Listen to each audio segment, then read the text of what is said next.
guys, thank you so much for all of your love and support always. Seriously. I just don't know how I would do this, really, without you guys along the way. So, I'm still pretty stable, and I went to the neurologist this morning. It was very overwhelming. I've seen hundreds of doctors, and I've seen many neurologists since I was, I think my first real big neurological exam was when I was about 15 years old. I got very overwhelmed. I almost wasn't able to even do the appointment because the lady at the front said that my insurance was inactive, and I can't communicate with people, and I had a very difficult time with the paperwork. I just really struggle with a lot of things that people seem to be able to do on a daily basis. I've really just started being more public about my struggles because I, tried to really pretend that I could do these things like other people did. And when I couldn't, I just let people believe that that either I didn't care, or I wasn't trying, or I don't know, whatever they thought. I just kind of let them walk away with their opinions. But it was very difficult today to get through the paperwork, and I felt really close to a meltdown. And I got to that point where, I was going to cry and just walk away without even maybe the attempt of maybe meeting a doctor who could potentially help me some.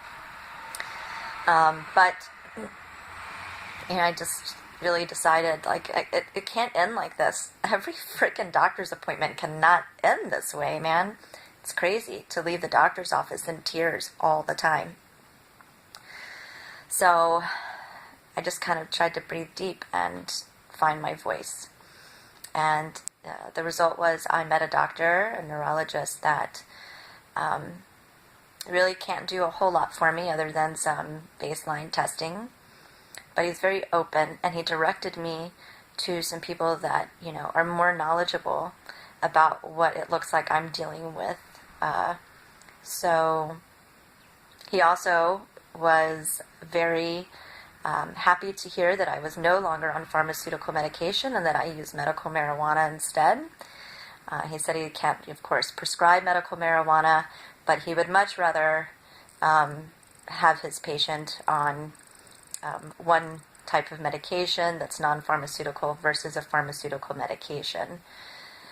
That was really very different for me to experience, so I really got a lot of support from this doctor.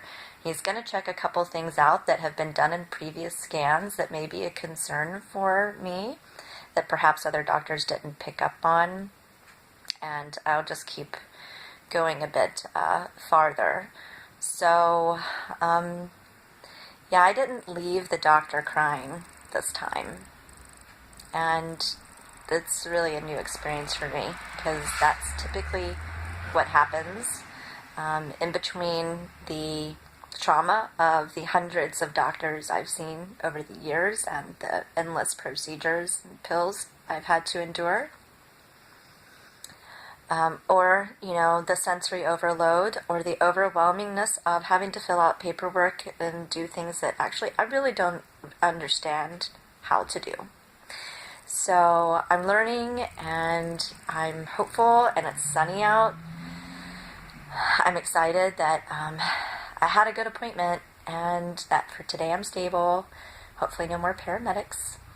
That's it. See what happens from here. Peace.